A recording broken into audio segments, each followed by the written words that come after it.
Guys, subject to deals are coming back in full force, and I'll explain why in today's video. I'm gonna talk about what a subject to deal is, why this is an opportunity for investors going forward, and why if you've let this drop off as one of your exit strategies, you need to start looking at re-implementing this into your offering process, right? So let's kind of look at the board behind me, guys.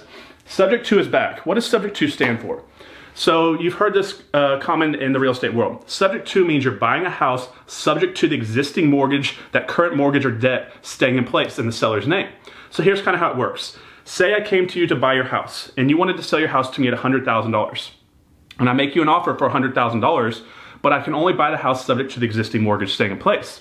If you agree that that's what you want to do, your debt or your note of $100,000 is going to stay in your name, stay on your credit, stay on your liability, but ownership of the property is going to transfer to me, right? So you're going to sell the house to me, I'm going to be the owner, the debt's still going to stay in your name, but I'm going to be making payments to pay down that property, I guess is the best way to understand this. So obviously, guys, you always want to consult an attorney before you do any type of transaction, because this can be risky for the homeowner that's selling the house as well as you, the investor, so just do it right. We're not going to get into that today. We're just giving you a basic overview of what a subject to deal is. You're buying a house, ownership transfers, but the debt stays in the current seller's name, if that makes sense. Now, here's why this strategy has been difficult for a lot of investors to pull off over the past few years, is because of equity positions. And this is also why this strategy is going to be one that you're going to be able to pick up a lot of investment deals, a lot of cash flowing properties going forward, because these homeowners can't sell a house. So let's look at what's been happening here. This first homeowner A, guys, this is traditionally who we've been looking at probably between 2011 and 2017, right? So what this is it's showing massive amounts of appreciation. 8 to 15% in a lot of different markets. We've seen big time appreciation. So what does that mean? It means that this homeowner bought this house, let's say in 2013, and they bought it for $100,000, and the market value, guys, was $100,000 when they bought it. What happens just a couple years later when you're seeing this appreciation? The equity position is growing, they're paying down principal a little bit, but really the equity position is raising. So now you have this house that's worth $125,000, or it could be worth $125,000 depending on which market they're in and how much the market value's gone up. But they only owe $100,000 now.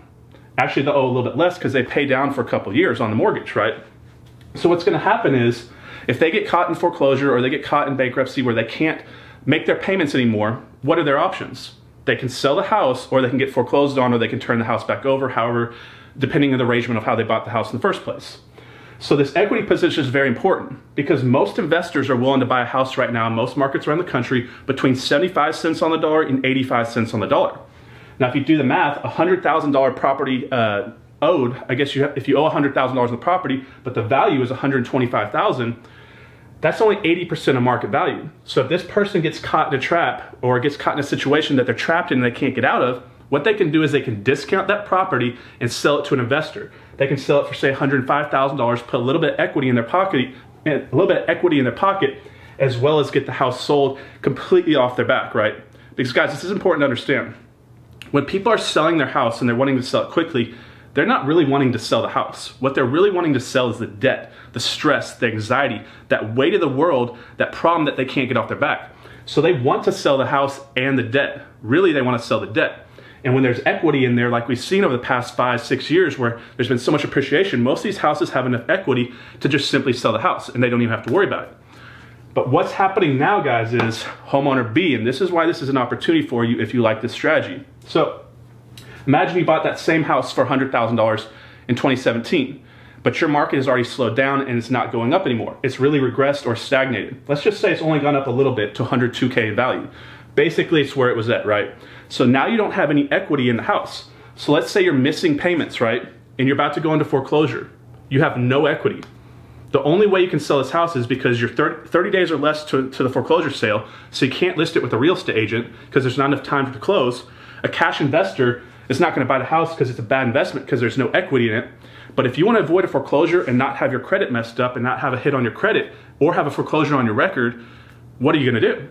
You're caught in a spot where the only thing you can do, most likely here in this spot, is to short sale the house and work with the bank, or you can let the house go into foreclosure, or you can let someone else come and take over your payments, sell the house to them on a subject to type of transaction, and they're going to help you avoid foreclosure. They're going to come in, catch over whatever payments are back that they need to catch up, and they're going to bring that loan current, and then they're going to make the payments going forward, and they're going to create the cash flow on the property as investment property. But what they've done is they've saved you from going through foreclosure, and they've helped you get out of the situation, and they've helped themselves as far as a business owner add a property to their portfolio that they can cash flow going forward. But this is what it's coming down to, guys. When they have this big equity position, they have more options, and they're just gonna dump the house and sell the house to sell the debt to get out from underneath it. And that's the biggest trouble we have if you've tried to do subject to transactions, is that homeowner doesn't wanna sell you the house and leave the debt in their name, because the whole reason they're trying to sell the house is to get the debt out of their name, if that makes sense. But down here, they have no choice. And you're helping these families out avoid foreclosure, and they're helping you out with your business. So it's a good win-win for everybody if it's done so correctly. Make sure you guys go to your local REI clubs and ask around for a good real estate attorney in your market. You should always have these transactions written up by an attorney and done correctly, just to protect yourself and the families you're working with. But guys, that's why subject to deals are coming back. The market's not going up as much, equity levels are getting pinched, and so they don't have much of a choice than to let you come over and work with them and do this type of transaction. So I hope you liked today's video, guys. Subscribe to the channel if you haven't already done so. Leave some comments below if you have a difference in opinion on what I just said. I'll see you on the next video, guys. Have a good day.